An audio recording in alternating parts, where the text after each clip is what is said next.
Welcome back to Animal Crossing New Horizons. I'm dear darling. I shall see what's going on a lovely island of Fawnhallow today, where we'll be relaxing as per usual.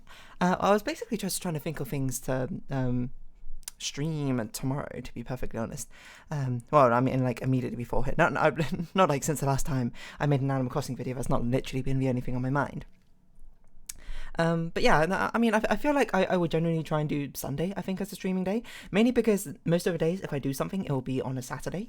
So Saturday tends to be the busiest, and Sunday is kind of like, I don't know, it's the most, the day of rest, I suppose. So, hello everyone.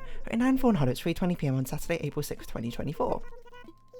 So it seems the most befitting also because on Sunday I don't upload any videos apart from the Animal Crossing one right at the end of the day, so it's like that can sort of tide over that transitional period of no content. So it's sort of like I have videos every single day. Wait, hold on, did I title the Okami video, which is going to be uploaded in about 3 hours or something? I hope I did. If I didn't, then I had to make sure to do that afterwards. I haven't, so I'll do that after this Animal Crossing video. I don't remember why I didn't it. Anyway, I need to record some stuff after this. Honestly, I should have started recording earlier, but I just can't be bothered, I'm going to be honest. Yeah, what we can talk about. I could talk about the fact that I started playing, not like I started playing, let's not get that crazy, but it was late last night, and one of my friends, they invited me to be like, hey, do you want to play this game, which is like ARAM, but not like ARAM, and I was like, what does this mean?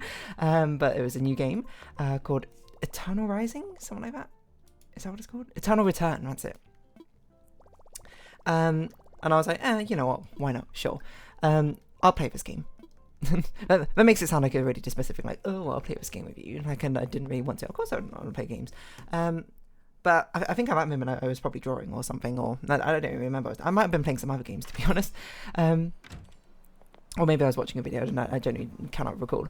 But I was like, okay, let's play with my friends. I haven't played with them yet before the start of this weekend. I think we were playing like Content Warning, if you don't know. It's kind of like the next, not the next Lethal Company necessarily. As I understand it, it's more like a cooperative. Well, it's not like cooperative, but like Lethal Company, you kind of go off, you're doing your own thing. You're basically Pikmin. And Content Warning is basically you make these sort of videos which you're trying to capture like paranormal activity on, and my friends have been like making. But the cool thing about this game apparently is that you make the videos and then you can actually record the videos and like download them as a file. So they've been posting them in the Discord, or not in the Dear Darling Discord, my personal Discord server, and it's been pretty amusing to watch. It's fully funny, I suppose, to see them all embrace their like, what's up everybody, like, comment, subscribe, sort of YouTuber, I don't know, persona in a certain sense, right? I don't mean that in like a smarmy way, be like, ooh, I'm a YouTuber, so like, of course, I already know how to do that or something, because I mean, if you've watched any of these videos, which presumably you have by this point, I don't really do that, or I don't think, at least I sort of fulfill that same sort of YouTube persona. A stereotypical one, but they've been very entertaining to watch. You might be like, oh, yeah, have you not played it yourself? No, I actually haven't. Maybe at some point I'll pick it up or something, I mean, I wasn't like immediately on the Lethal Company bandwagon either, because, I don't know, like, the horror games, I think they're interesting, but like, I talked about this a little bit with Lethal Company, where they sort of just like hold your attention for a little bit, because I just kind of run times with friends, and then they're here and there. And I also missed it. Like, apparently it was a game that was given out for free on April Fools, but I was like working, so I actually just only saw the messages like way after the promotion's over. Not so if I won't buy the game like necessarily. It's like £6 or something. It's not a blocker, mind you, or anything like that. It's just like I don't know. I just hadn't really like felt we need to yet. Like, maybe at some point they'll be like, oh, we need a 4th person, come on dear darling, play Content Warning with us. I'll be like, alright, and then they can show me the ropes or whatever, and maybe it'll be a fun time, maybe it won't be, I don't know. Presumably it's going to be a fun time with friends generally tend to be quite fun. But I'm like, oh, that's cool concept for a game, to be perfectly honest. It's not one I've seen before, like trying to basically be like the obnoxious sort of paranormal investigator quote type. Yeah, I don't really know what I was going about, but I think it's a pretty amusing, entertaining thing. It's a very novel concept, I think, for a game, and it feels like a very sort of nice spin, I suppose, on this the horror genre. To be perfectly honest, how Lethal Company is like horror Pikmin, this is now horror. I don't really know, to be honest. Horror content creation. I wonder how it works behind the scenes. I wonder how many people made that game as well. Is it just like one person again? Also, hasn't Lethal Company like, I don't know if it's come out with an update or like there is an update coming. I can't remember. Anyway, I don't really see people play Lethal Company much anymore. Like I myself also played it for yonks, to be perfectly honest. Which is fine. And like as I say, yeah, some games are just sort of flash in the pans, fun, sort of flavor of the month things, and you know, happy for Zika's, the creator of Lethal Company, who's probably made like $1 bajillion off of the amount of sales he got, and he's still making content for the game. To be perfectly honest, like I'm just like that's incredible because he's like 22 or something, isn't he? Like, can you imagine being a millionaire at 22? I don't even know what I do. But yeah, like more power to it. I mean, honestly, it's a cool thing he's done. I forgot where I was going with this. Oh no, so yes, we played a game called Eternal Return. I think it's cool actually. Like there's been like a sort of uptick in playing different types of multiplayer games, I suppose, right now in the server, which is cool. Because there was a long period, I think, where basically the only game that anyone of us played is League of Legends. And I don't mean this in like a dismissive way or something, because while it's, you know, League of Legends is a fun game, you know. Like it or not, you know, League of Legends is a good game. Like, there's a reason it's like the most wildly popular, well, maybe not the most popular, I guess Minecraft takes that title, but one of the most popular games of this, especially, is definitive of this generation, I think.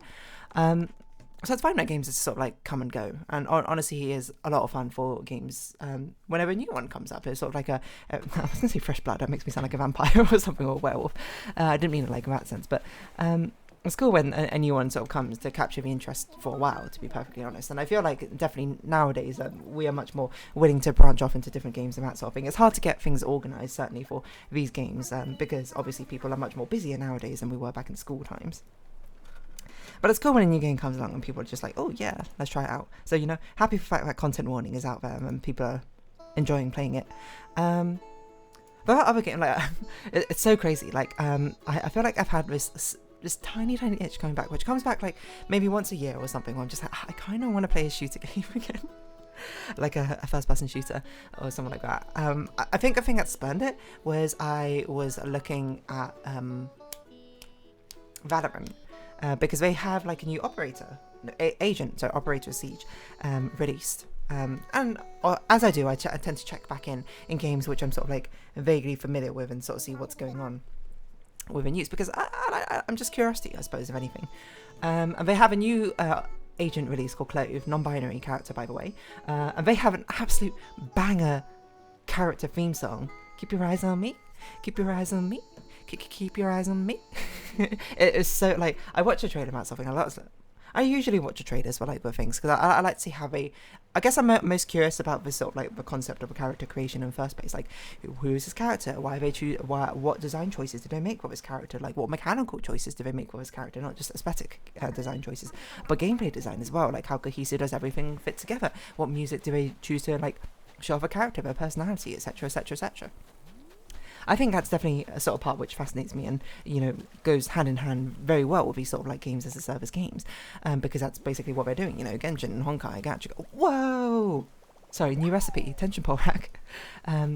It works really well for these games as a service because they're continuously churning out these new characters.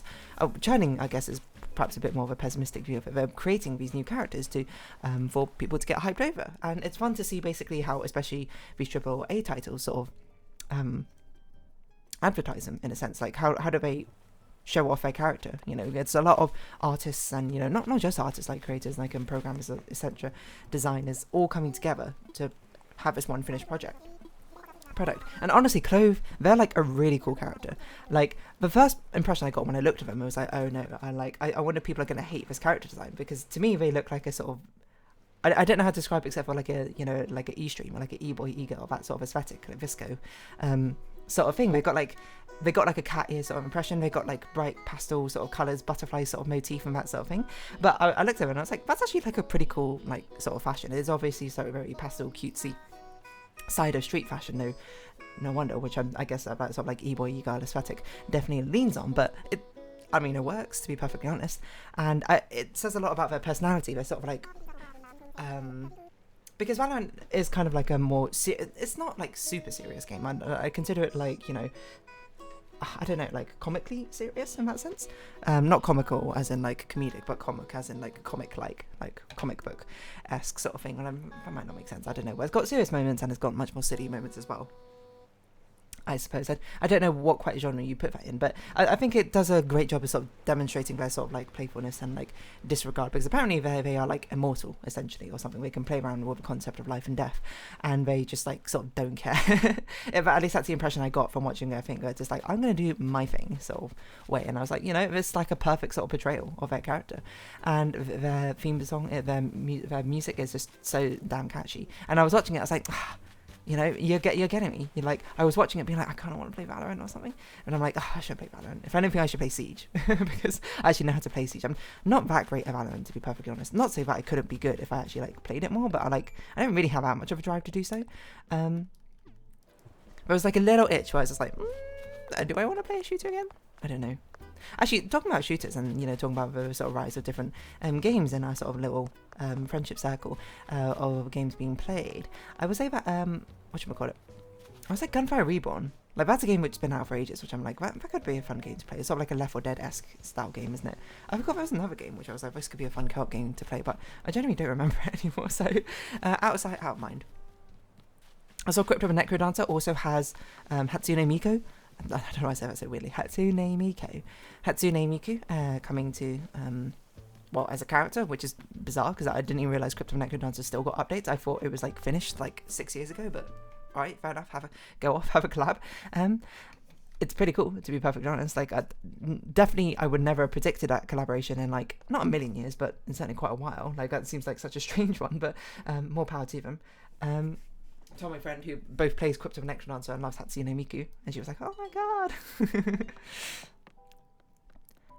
What else? Oh, you know what was actually a really cool thing that I saw was Smite, the Hi-Res Studio games, the MMO, not MMO, MOBA, released a character. Like, as I understand it, Smite is ending, like it's at some point, because Smite 2 is being developed and released, hopefully. Like, I mean, Smite 2 kind of makes sense, Smite's been out for like 12 years maybe. It's not been like too far after the release of League of Legends, I think. Very much about MOBA craze, and it's basically one of 3 MOBAs which I think has managed to actually stick around, you know, LoL, Dota, Smite. I mean, LoL and Dota very much sort of take over the titles of the 2 highest like echelons, and then there's a bit of a jump for Smite. I mean, I don't even know what's underneath that. I don't even know what other MOBAs stick around. Probably, you know what, actually, it's probably the third one is probably like that mobile game or whatever, which is really popular in China, but I can't, Mobile Legends, is that what it's called?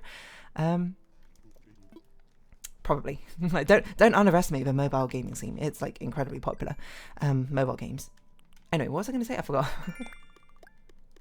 I just got, keep your eyes on me, keep your eyes on me, keep your eyes on me, in my head.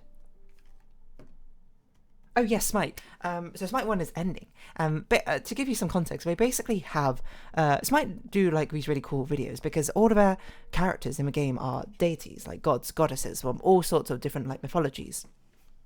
You know, you have like East Asian, like Buddhist mythologies, and then you have like Hindu deities as well. And you have like, I'm trying to think, you have like mythological creatures. Like, I think Cthulhu is actually one of the characters, if I recall, one of the more recent ones. And you have like Greek and Roman, ancient Greek, ancient Roman mythology, Egyptian, etc., etc.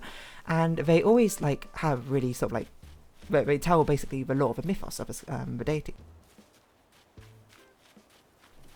Excuse me. And it's always like really cool. They make these like really nice sort of animated sort of videos and the style of, I don't know how to describe it, but like, you know, that style like you open up an ancient scroll and there's all these like sort of ancient mural painting sort of things, and it's always narrated by someone that people have just been calling the lore lady. To be perfectly honest, she has a very distinctive voice. She's like, good morning, good evening. No, I don't know what she says, but greetings, gods and goddesses. Something like that. Obviously, I can't do her voice because I don't have her voice. But apparently, she has been released as a character. Like, I don't know if she's the final character to be released as Smite 1. But she's been released. Apparently, she's some, I can't remember, Newt, that's it. She's like the goddess of the cosmos or something, from ancient Egypt. And she's actually legitimately a released character, which is must be so cool if you are that announcer woman. I cannot remember what the voice actress name is. it was like, oh yeah, I'll just do this one run, like, random game, you know, or whatever they want me to be an announcer. And sure, this seems like a solid thing. Like, as long as the game sort of like lasts, then I can continuously have, you know, a solid paycheck from this. And it's be like, we're turning you into like, well, not literally that person, but the character is now a playable character. And I'm like, that's really cool. Well, like a nice little, I don't know, if, you know, when Smite are ending. Again, I don't know if that's a final character or not, but what a nice little bow, I think, to tie off all their releases with. I think a really cool thing that Smite does as well is they have like this annual, there'll be like Smite God releases coming in year XYZ, and like I don't know what year they're on now, maybe 10 or something. And they all have like a little preview video where they talk about Mythos, like, and hint at basically which new gods are coming to Smite. What am I doing? Oh, I was going to do Nukmar missions. I don't know if any of them are particularly easy. Exercise, that's what I was doing. They were like previews of like the deities which is coming. I guess she must have teased herself. I honestly don't know, and maybe I can go find that teaser, because I remember watching it because I looked to see what other sort of Smite gods have been released, and one of them was like the whale. I forgot what it's called, but it's like the yokai of like despair or something. I remember watching that one, and I remember seeing that one in the teaser video. So Smite God teaser 10. Let's see how good my memory is. Smite God lineup 10. So I'm going to have to watch it muted as I do this. I guess I'll play Animal Crossing on my right hand. She must have like teased herself. Oh, I also have this glitch where YouTube, for whatever reason, just like does not immediately play a video the first time I try and load it, or something on a different window, and I've got no clue why necessarily. So what's the first one? Surtur. Okay. Da, da, da, da. Sunlight pierces ashen horizon, nurturing barren lands, and welcoming new life. I don't know who that is, to be honest. What if I just don't press A? Do I still do the thing? And then this is Charon, the ferryman of the souls, right? Ebb and flow of time. That's the yokai. I don't know. I guess she doesn't tease herself, unless right at the end, maybe. I guess she doesn't. That's crazy.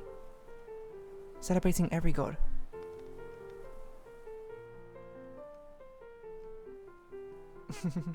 Yeah, but the yearly god teasers are basically like super cool. IMO. I need to see who these new gods are. God reveal. Do we have like a playlist? We must have a playlist of like god reveals or something. Year 10, season of hope. Season of souls? Season of celebration. What does this mean? Season of worlds? Danny Phantom? Question mark? This might have the most absolutely insane skins, by the way, in the game. Oh, I see. Like each cornerstone, I suppose, of a season is a new god reveal. Oh, so it wasn't Sharon. God of the Underworld. So it looks like a voodoo deity, and I don't really know much about voodoo, so I can't really say. Oh no, Sharon was released. Wait, what? Wait, who is the new one? But they did a VTuber crossover? That's insanity. Ixchel, the Lightweaver. Oh, okay, that's it. Seasonal monsters. Mythical market. The Manticore? Okay, fair enough. Wild, huh? What if I just search God Reveal, probably? God Reveal. Oh yeah, video computer, there you go. like all of these characters they have is crazy. I forgot what I was gonna say about like any of this, to be honest. I'm sure I had a point. I don't even know what I've been talking about, to be honest. It's like new games. Oh yeah, I completely disregarded about what sparked this entire conversation in the first place. Was oh yeah, I started playing Eternal Return. It's fun. It basically seems like, what if a MOBA, like, let's take the MOBA genre and make it a battle royale, you know, because battle royales being sort of like a genre you can slap onto. It's like a amplifier genre. You can slap it onto sort of anything, you know. You make Tetris battle royale, Pac-Man battle royale. You can make typing battle royale, stuff like this. There's like a Scrabble battle royale, like I remember a while back. And this one, it seems like let's make a MOBA battle royale. And I actually watched Northern Lion play. Like he was invited to like an alpha or beta or something about it ages ago. I remember watching it and being like, wow, this game seems complicated, but it seems kind of cool. But then I completely forgot about it until, you know, my friends invited me to play it yesterday to try it out. And honestly, it is pretty cool. I don't see it like, I'm not sure if like I'm in love with the game necessarily yet, because I haven't played enough to really think about it. It's just like, I don't know. But it very much feels like, what if a mobile was a battle royale? You know, you'd still do this farming, you like craft items, everyone's got these sort of like MOBA-esque style abilities. But they do have some really cool kits and some interesting aesthetics or like character concepts, and very sort of anime, like they're very like pushed, I suppose, into the extremes or whatever their niche characterization is. But and they run a whole gamut of like visual styles, I think. But hey, I'm not gonna make that as a point against them. Anyway, what have I been talking about this episode? I have no idea what I'm gonna title this episode. But anyway, if you have been watching, thank you very much. It's been Adam Crossing New Horizons. I've been dear darling. Likes, comments, subscription, shares, greatly appreciated. Socials, Discord down below. Hope to see each other again. But for now, it's our farewell. So until next time. Bye bye for now.